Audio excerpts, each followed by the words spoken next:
하루라는 교육학자이기도 하고 심리학자인 분이 이런 시험을 했습니다. 원숭이를 새끼 원숭이를 데려다 놓고 이게 어미 원숭이를 대신 만들어 놓고 그 젖통을 만들어 그곳에 갖다 놨습니다. 하나의 원숭이는 새끼 원숭이에게 하나의 원숭이는 철사로 어머니 모양을 만들어서 가슴에다가 그 젖통을 갖다 놓고, 또 하나는 부드러운 촌으로 겹겹이 쌓아서 부드럽게 만들어서 이 젖통을 갖다 놨습니다. 그랬더니 첫날은 이것저것 왔다 갔다 하면서 이곳에서 먹고 저곳에서도 먹더니 그 다음 날부터는 절대 이 딱딱하고 이 쇠사슬이 있는 곳엔 가지 아니하고 부드러운 촌으로 된 그곳에 가서 우유만 먹는다는 것입니다. 그래서 세상의 짐승들도 이 부드러움이라는 것을 아는구나. 혹시 여러분들 요즘 우리 주변에 알부남이라는 말이 있습니다. 들어보셨습니까? 우락부락하게 생겼어도 알고 보면 부드러운 남자다라는 뜻입니다. 알부남입니다.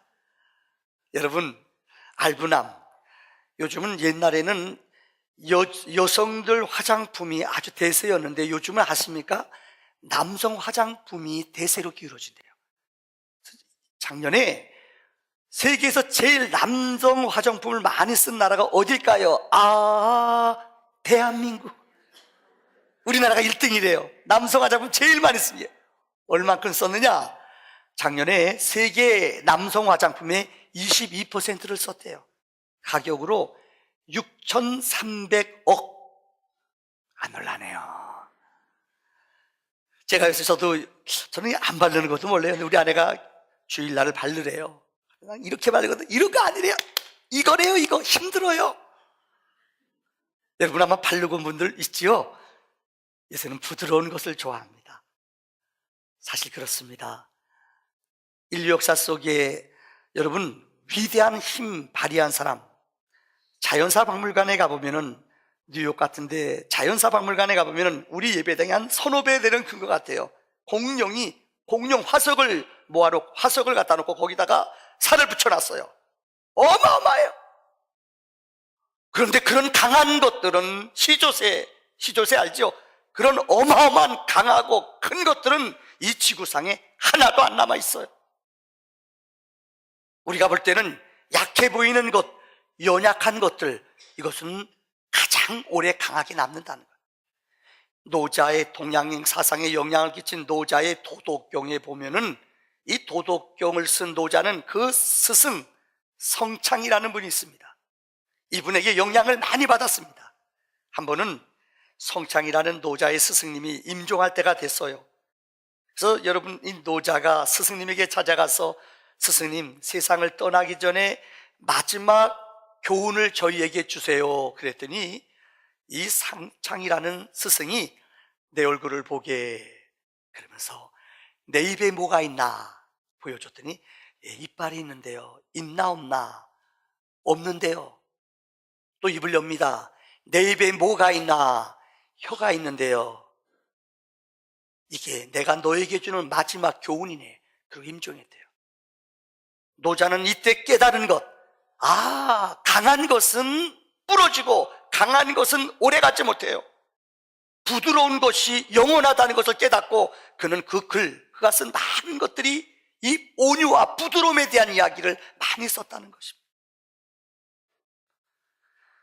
사실 성령의 9가지 열매 가운데 마지막 3가지, 충성, 온유, 절제는 내가 개인적으로 내 스스로 맺어지는 거예요. 어떤 열매보다도 제일 힘들고 어려운 게 온유한 거예요. 그래서 성경은 말하기를 성을 지키는 것보다도 무엇 지키는 것이요? 내 마음을 지키는 게 더 어렵다고 그랬어요. 분을, 성질을 너무너무 잘 내요, 사람들. 저도 사실 목사지만은 제일 힘들고 어려운 게 이거예요. 교인들이 9가지를 온유하게 지나다가 한번 퍽 성질 내면 죄송합니다. 이 성질 낸 것만 사람들은 기억해요. 목사하기 어려워요. 내가 성질 낼 때만 여러분 보거든요. 이게 연약한 우리 모습이에요. 참 이 설교를 준비하면서 내 자신이 참 온유하지 못하다, 부끄러운 것을 느끼면서 이 말씀을 준비했습니다. 첫째는 온유라는 말의 뜻은, 한자로 온유라는 말은 따뜻할 온자에다가 부드러울 유자입니다. 그러니까 성품이 따뜻하고 부드러운 것을 바로 온유라고 말합니다. 세계적인 카네기 공대에서 사업하는 사람들 1만 명을 조사해 봤대요. 근데 성공하는 사람과 실패하는 사람과 확연한 차이가 있더래요. 이유는 하나입니다. 성공하는 사람과 실패하는 사람은, 놀라운 일이, 성공하는 사람은 자본이 많거나 그들이 고백하는 거예요. 기술이 뛰어나거나 아니면 이 판매 네트워크가 좋아서 성공한 게 아니라는 겁니다. 실패하는 사람들을 물어봤더니 이구동성으로 그들이 고백하는 말이 사람 관계를 잘못 맺는다는 거예요. 사람 관계를 무너뜨리는 거예요. 그 중에 온유하지 못해서 무너지는 게 제일 많다는 거예요. 가정도 온유하지 못하면 상처를 입어 영원히 갑니다. 우리 공동체 직장에서도요, 온유하지 못한 사람 한 사람 때문에 얼마나 많은 사람들이 신음하는 줄 알아요. 그래서 헬라 말로 온유라는 말을 프로테스라고 말해요. 프로테스라는 말을, 헬라어의 온유란 말은 프로테스인데, 프로테스라는 말은 크게 세 가지 의미가 있습니다. 첫째는 나를 다스리는 거예요.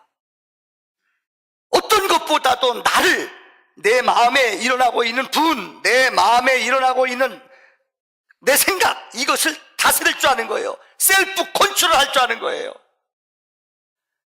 이런 얘기가 있습니다. 오늘 그래서 읽은 것인데, 어느 의사들은 이 의대 마치고 나면은 이제 인턴에 갑니다. 그럼 내가 무슨 과를 해야 될지 내과, 피부과, 이비인후과, 정형외과 쭉 돌아보잖아요. 내 적성이 무엇이 맞는지. 인턴 때 그래요. 인턴 수업을 시작합니다. 그들에게 이제 시체도 만지고 이제 뼈도 만지는 훈련을 해요. 첫 수업에 교수님이 들어와서 학생들 다 모아다 놓고 그들에게 교수님이 비커, 서랍에서 꺼내서 비커를 꺼내요. 여기 내 오줌이 있네. 내가 하는 것을 잘 보고 따라하게. 그래서 교수님이 손가락을 딱 넣더니 빨아요. 학생들 나오게. 그러니까 1번부터 나와요. 한 학생, 두 학생 나오더니 애들이 교수님 했으니까 어떻게 안 해요? 넣는 거야. 내 오줌도 아닌데 남의 오줌 찌린내 나잖아.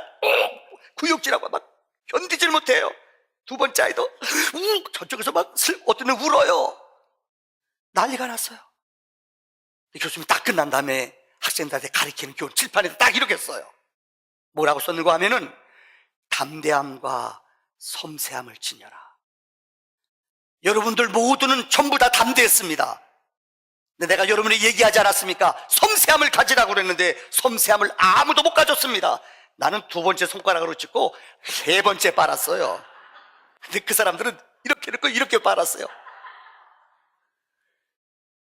여러분, 저는 그걸 읽으면서 인생을 살면서 섬세함이라는 게 얼마나 중요한지 알아요.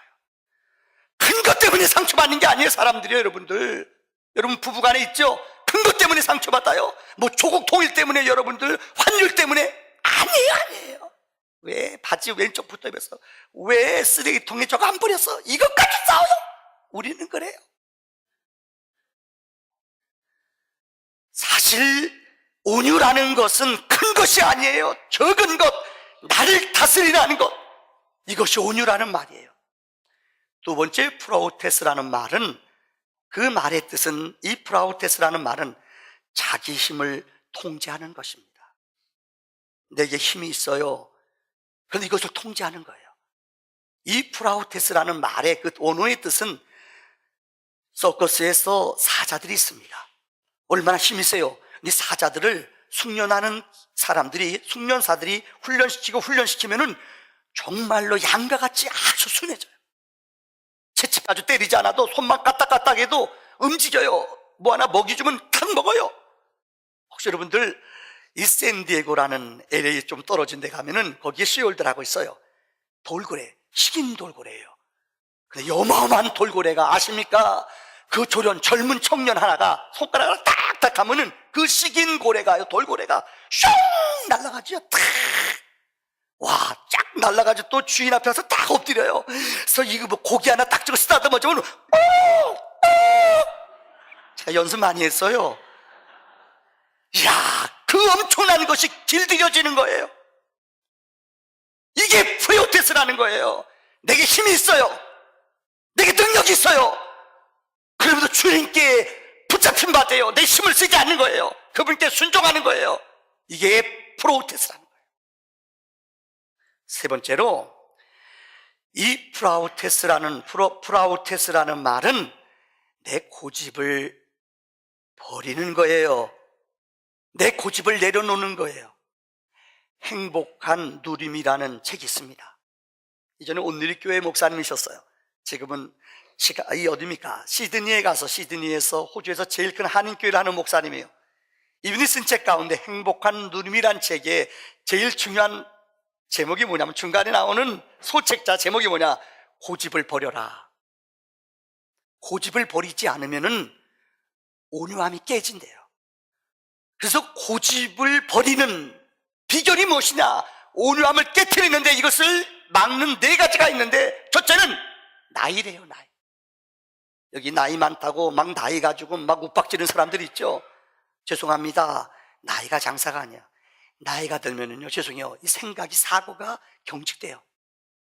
관용성이, 포용성이 없어요. 나이 든 사람은, 그래서 죄송합니다, 젊은이들과 대화할 때 절대 여러분들 나이 가지고 누르면 안 된다는 거예요. 나이 내려놔야 돼요. 둘째는 상처예요. 상처받은 것이 내게 있다면은, 여러분, 어떤 분은 정말 이건 아무것도 아닌데 상처를 참지 못해요. 이유를, 어린 시절에 부모한테 학대받거나 고난받은 사람, 군목 시절에 사고치는 병사, 자살하는 병사 만나서 이렇게 이렇게 그림으로 그려보게 하고 그림 상담을 하다 보면 참 미술 치유라는 게 있어요. 애들한테 집 그려보라면 놀라지 말아요. 어릴 때 그렇게 부모님 싸우고 상처받고 두드려 맞고 자란 아이들은 집을 그리는데요, 자기 집을 그리는데 집에 창문이 하나도 없어요. 무서워요. 그림 속에 자기 잠재 모습을 다 보여줘요. 상처가 있어요. 조금만 누가 자극 줘도 견디지를 못해요. 누구 책임이에요? 부모님들 책임. 상처를 치유받지 못하면은 여러분, 이 고집이 세져요. 셋째는 지혜예요. 전 어린 초등학교 때 제가 6학년 때 반장이었어요. 나 지금도 뭐 선생님 반장하고, 은혜야, 우리 심학교 선생님이 떠드는 나이 이름 적어. 그런 날에 어깨 힘이 팍 들어가요. 떠들면 이름 써요. 누구요? 최혜련. 그까짓 거 완장 하나 채워줬다고요. 이 지휘 때문에 그거 하나 시켜줬다고요. 어깨 힘 주고요. 죄송해요, 교회에서 직분은 더 내려가서 더 섬기는 거예요. 목사는 죄송해요, 더 가장 낮은 자리 내려가는 거예요. 이거 내려놔야 돼요. 나는 어떤 직분자다, 나는 무엇이다, 이거 내려놓으라는 거예요. 마지막은 경험이에요. 경험 가지고 고집 부리면 안 돼요. 요즘 세대가 얼마나 새로워지는 줄 아세요? 내가 본 것, 내가 느낀 것, 이거 고집 부리면 안 돼요. 그래서 이런 재미있는 이야기가 있어요. 어느 고을에 두 사람이 3일 동안 싸우는 거예요. 하루 이틀 3일 동안 싸워요. 왜 싸우는 줄 알아요? 4, 6이 24다, 4, 6이 23이다, 이거 가지고 싸우는 거예요. 3일 동안 멱살 짚고 싸워요. 도저히 해결이 안 돼. 누가 와서 이거 더 틀려 그러면 막 더 싸우는 거예요. 도저히 안 돼서 사또님에게, 원님에게 해결해 달라고 찾아왔어요. 원님이 왜 왔느냐? 예, 이 녀석이 4, 6이 23이래요 도대체요. 말도 안 되잖아요. 사또님, 4, 6이 24죠? 사또님 가만히 듣고 있더니 4, 6이 23, 너는 집에 가라. 그래요, 고맙습니다. 예, 혼내주세요. 곤장 10대 쳐주세요. 막 약올로 지 그러고 가버리는 거예요. 사또가 4, 6이 24라고 한 사람, 똑똑한 사람, 너 엎드려라. 곤장을 10대를 쳐라. 왜 그런 줄 알아요? 야, 4, 6이 23이라는 싸우는 놈, 네가 더 나쁘다는 거예요. 아니, 23이라고 훔치는 사람하고 싸워봤자 이건 환자예요, 환자. 환자하고 싸워 이겨요? 싸우지 말아요. 여기에 지혜가 있어요. 여러분 혹시 4, 6이 23이라는 사람하고 싸우다 온 분 안 계세요? 이러지 마세요. 이건 미련한 사람. 프라우테스라는 말은 이 모든 고집을 내려놓는 것입니다. 성경은 두 번째, 성경에 나오는 온유한 사람들을 이야기하고 있습니다. 첫째는 창세기 26장에 나오는 이삭이라는 사람입니다. 여러분, 이스라엘 백성은 유목민입니다. 그 당시 유목민인 이스라엘 백성들에게 우물은 그들의 생명줄이에요. 지금처럼 뭐 기계가 있어요, 기구가 있어요, 어떠한 이 돌 깨는 게 있어요. 인력으로 손으로 파내는 거예요. 이것은 우물물이 있다는 그들의 재산이기도 해요. 어느 때는 6개월, 1년 동안 파서 우물물을 파는 거예요. 물줄기를 찾아내는 거예요. 그런데 이삭이 우물물을 팠어요. 근데 기다렸다가 블레스한 우물물을 다 파서 먹으려고 그랬더니 그 다음 날아와가지고요, 여기다 돌멩이를 잔뜩 심어놓는 거예요. 얼마나 화가 나요. 1년 동안 수고한 거 헛수고예요. 그런데 성경 이삭은 싸우지 않았어요. 그래, 그리고 딴 곳으로 물려가서 또 우물물을 팠대요. 또 열심히 몇 개월 동안 팠어요. 이제 물줄기 찾아냈어요. 먹으려고 그래요. 근데 또 찾아와서 그 블레스 사람들이 와가지고 몰래 야밤에 와서 거기다 잔뜩 흙을 던져놓고 도망 못 먹게 만들어요. 이삭이 또 다음 곳으로 갔어요. 그래서 성경은 말하기를 26장에 말하기를 처음엔 에색 다툽니다. 씻다, 신나, 대적이다.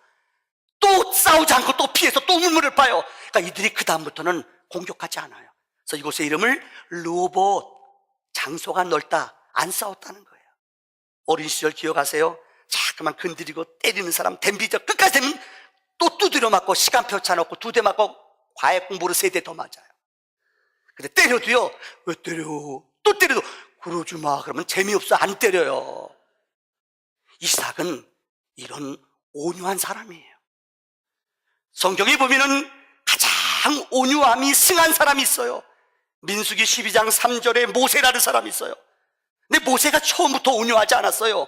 출애굽기 2장에 보면 모세는 혈기가 아주 방자한 사람이에요. 성경에 보세요. 모세는 이스라엘 사람이었는데 나일강에 그를 버려서 바로의 공주가 그를 데려다 왕자로 키웠잖아요. 왕자로 자라났어요. 근데 그 머릿속, 마음속에는 나는 이스라엘 사람이라는 생각이 있어요. 알았어요. 근데 어느 날 애굽 사람들이 이스라엘 사람들을 막 때리고 구타하니까 화가 나요. 분이 나요. 그래서 거기서 참지 못하고 그를 애굽 사람을 이 보통 때린 거 아니에요. 그를 죽였어요. 분을 참지 못, 자기 신분이 달러났어요. 사람 죽인 사람이에요. 이뿐만이 아닙니다.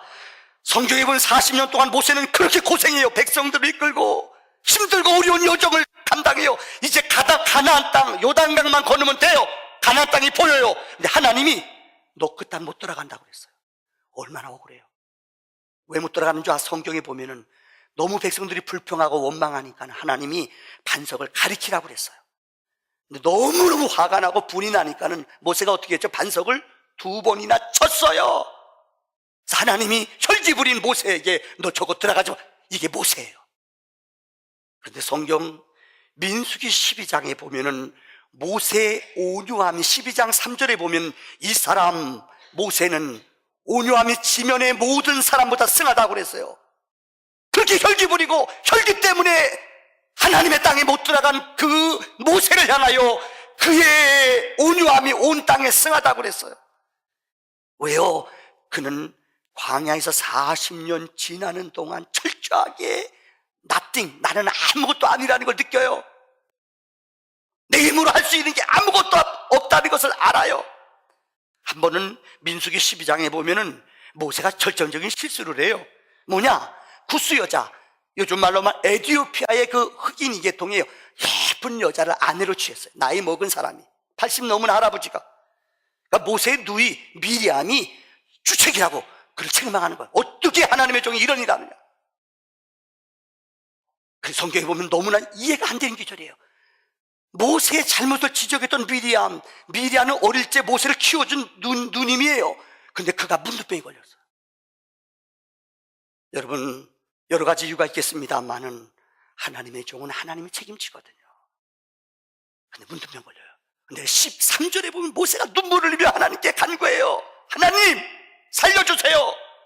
자기 누나를 위해서, 누님을 위해 하나님 구해주세요. 한 번도 백성들이 원망하고 불평하는데 그는 그들을 책망하거나 분내지 않아요. 끝까지 온유함으로 누나를 위해 기도해서 그 치료해줘요. 이 기절이 끝나면서 말하기를 모세의 온유함이 온 땅에 승하다. 그는 변했다는 거예요. 또 성경에 보면은 이 세베대의 아들 야고보와 요한이란 사람이 있습니다. 마가복음 3장에 나와요. 예수님의 12제자 가운데 세베대의 아들 야고보와 요한이 있어요. 근데 이들이 누가복음 9장에 보면은 이들이 전도하러 사마리아 지역이 들어가요. 사마리아는 우리가 알다시피 이스라엘 사람이지만 혼족이거든요. 이스라엘 사람이 상종하지 않는 지역이에요. 튀기들이 사는 동네예요. 근데 예수님이 그곳에 가서 말씀으로 외치고 능력을 행하는데 사마리아에 성령이 임하고 은혜가 임해요.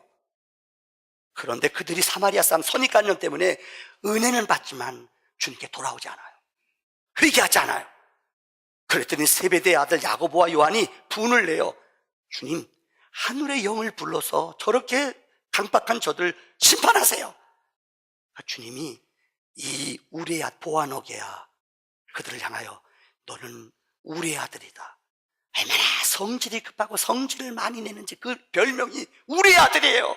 성질머리, 번개 같은 분을 많이 내는 보아노게라는 말은 우리의 아들이라는 뜻이에요. 근데 그들이 예수님과 함께 지내요. 3년 동안 예수님을 따라다녀요. 주님을 배워요. 주님을 알아요. 그들의 삶이 변화가 일어나요. 제자 훈련했어요. 그들이 주님을 알고 주님을 만나고 주님을 배워요. 저 성경에 보면 야고보는 12제자 가운데 사도행전 12장에 최초로 기독교인 가운데 죽은 순교자예요. 요한은 누구예요? 예수님 십자가에 못 박혀 돌아갈 때 다른 제자는 다 도망갔어요. 그러나 사도 요한은 예수님 어머니 곁에 와 있었어요. 예수님 마지막 십자가에서 치론을 얘기하시면서 어머니를 향하여 여자여 보소서 당신의 아들입니다. 그러면서 요한을 향하여 내 어머니를 부탁한다. 그의 별명은 사랑의 사도로 바뀌었어요. 그가 쓴 요한 1서, 2서, 3서, 요한복음, 요한계시록, 한마디로 요한의 성경의 내용은 하나님은 사랑이라는 거예요.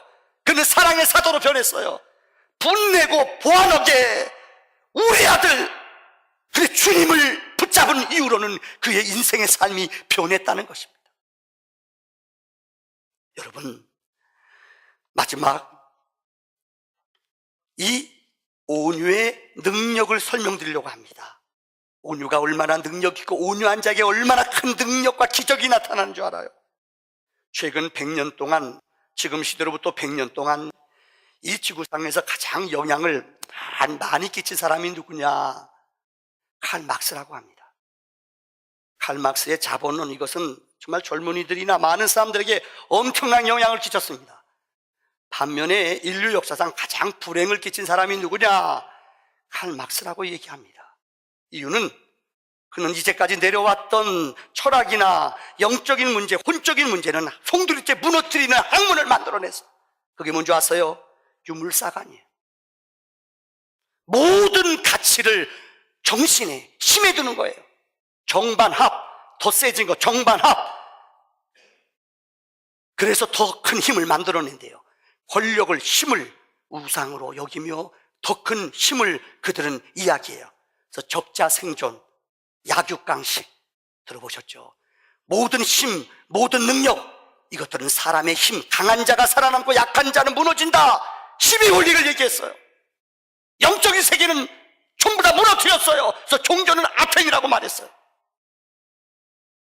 이게 얼마나 현대인들에게 피폐하고 현대인들을 아십니까? 영적으로 죽였는지 몰라요. 그런데 기독교 신앙은 그렇지 않아요. 성경은 뭡니까? 마태복음 5장 5절에 주님은 온유한 자는 복이 있나니 저희가 땅을 기업으로 얻을 것이니라. 성경은 온유한 자가 이긴다고 그랬어요.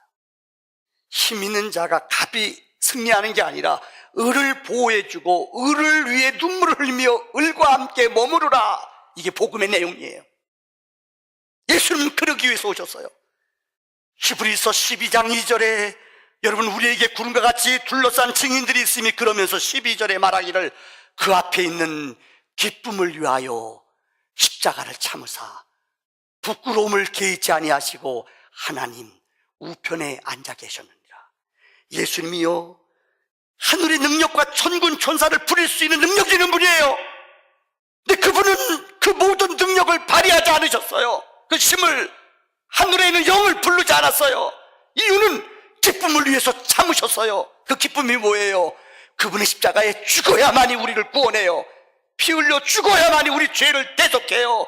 예수의 보혈의 피로 죽어야만이 사탄의 결박에서 우리를 풀어주세요. 이게 복음의 능력이에요. 이 기쁜 부활과 영생을 우리에게 천국을 주기 위해서, 그 기쁨을 위하여 그분의 십자가에서 우리 위해서 힘 있는 분이지만 하나님의 아들이지만 대신 죽으셨어요. 이게 복음이에요. 여러분, 힘이 없어서 예수님이 죽은 게 아니에요. 하나님의 아들 예수 그리스도, 이분이 죽어야지만 우리에게 길이 열려요. 우리에게 소망이 열려요. 생명이 얻어지는 거예요. 그래서 예수님께서는 마태복음 11장 29절에 28절에 보면 수고하고 무거운 짐진 자들아 다 내게로 오라. 내가 너희를 쉬게 하겠다. 12절 다 같이 시작. 나는 마음이 온유하고 겸손하니 나의 멍에를 메고 내게 배우라. 그러면 예수님의 마음은 온유한 분이에요. 예수님이 힘이 없어서, 능력이 없어서 끌려가는 온유가 아니라는 거예요. 그분은 능력, 힘 얼마든지 있어요. 근데 이걸 쓰지 않아요. 왜요? 우리를 위해서 친히 넉넉한 여유가 있었다는 거예요. 이 비유를 들으면 좀 이해가 쉽겠네요. 여러분, 얼마 전에 TV에 그런 분이 나오셨어요. 80 넘으신 어느 교수 출신이세요. 명문대학 교수인데 옛날에 그런 분 많았어요. 남편은 외국 가서 공부하는데 부인은, 여러분 집안에서 여자 공부 많이 하면 팔자 세다고 해서 공부 안 시킨 집이 있어요. 이분은 초등학교밖에 안 나왔어요. 너무 금실 좋게 살았대요. 근데 지금 이제야 얘기하는 거예요. 살면서 힘든 거 없으세요? 이 교수님 웃으면서 우리 아내한테 이 말하면 취약이래요. 뭔데요? 무식해서. 그럼 밥다리, 그래 무식하다, 유식한 네가 해라. 그러고 안 해준대요. 왜? 이분은 진짜 학벌에 대한 컴플렉스가 있거든요. 그렇잖아요.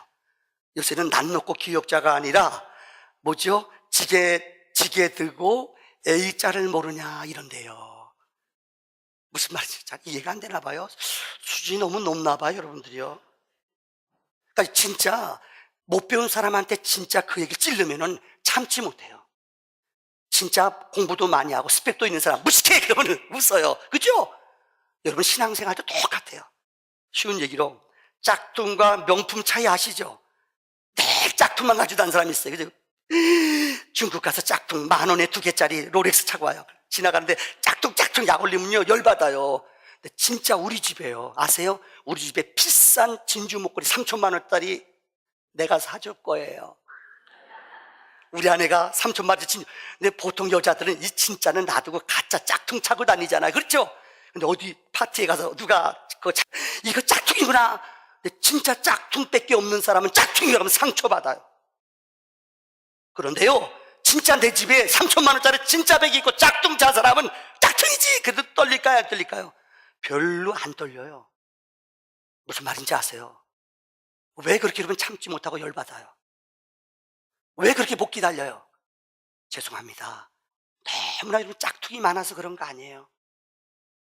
진짜 예수는 생명이에요. 예수는 능력이에요. 그분을 소유한 사람은 어떤 누가 뭐라고 해도 흔들리지 않아요. 누가 뭐라고 건드려도요 시시하게 말하지 않아요. 왜요? 우리는 진품을 가진 사람이거든요. 예수의 생명이 있는 사람이거든요. 말씀을 마칩니다. 제 친한 목사님이 얼마 전에 있었던 일이래요. 요새 우리 서울교회들은 2시 반, 3시에 오후에 설교 가잖아요. 그래서 어느 교회, 이웃교회 설교하러 갔대요. 근데 바빠가지고 강의하고 늦어가지고 막 시간이 30분밖에 안 남았어요. 막 달려갔어요. 근데 보니까 여기 결혼식장이 있는 거예요. 거기요. 주일날 결혼식장에 있어서 막 차 막히잖아요. 큰일 났어요. 막 급해서 막 탁탁 세치기해서 가는데 옆에 있는 차가 잘 안 가더래요. 그래서 빵빵빵 눌렀대요. 이 차가 열받은 거예요. 그래서 세치기 싹 했더니 그 차가 그 다음부터요 둘이 싸움이 벌어진 거예요. 내 차 앞에 세치겠다고 이 차가 앞에 싹 세치기 내 앞에 가더니요, 알죠? 가다가 섰다가 갔다가 슬로우 quick 열받는 거예요. 와, 시간 다 됐는데요. 교회 갈 시간도 목사님이 잊어버렸어요. 너무 화가 나가지고 이 새끼 그냥 이 차 옆에 싹 세치기해서 그 앞에 딱 부딪힐 뻔했어요. 둘이 내려가지고 멱살 잡고 샹싱숑 십자성부터 시작해서 개나리부터 막 싸웠어요. 근데 보니까는 예배 시간이 얼마 안 남았어요. 그래서 내가 업무 때문에 간다고. 업무 때문에 가잖아요. 그 이분 목사 왜 도 싸웠다가 예배 늦겠더래요. 그래서 가서 1분 전에 도착했대요. 분향가라 앉아요. 가서 물 한 잔 먹고 올라가 섰는데 설교하려고 딱 섰는데 이게 웬일이에요? 그 사람이 앞에 장로님 속에 앉아있어요. 그 앞에서 내 주를 찬송 부르는데 이분도 고개를 못 들어요. 제가 일생 동안 그렇게 설교를 죽 써본 적이 없대요. 생각해봐요. 이 죽순 사람이 싸운 열다가 이승 네가 해병대야 몇 개하고 싸웠는데 설교가 되겠어요? 이거 안 되잖아요. 목사가 부담을 가지면요 진짜요 설교가 자유롭지 못해요. 그건 한 사람이 부담되는 게 아니라 전교인이 다 영적으로 죽어요. 무슨 말인지 아세요? 온유함을 가지세요. 여러분, 믿는 사람에게는 생명이 있잖아요. 이런 거룩한 온유의 기적이 넘쳐나기를 주의 이름으로 축원합니다. 기도합시다.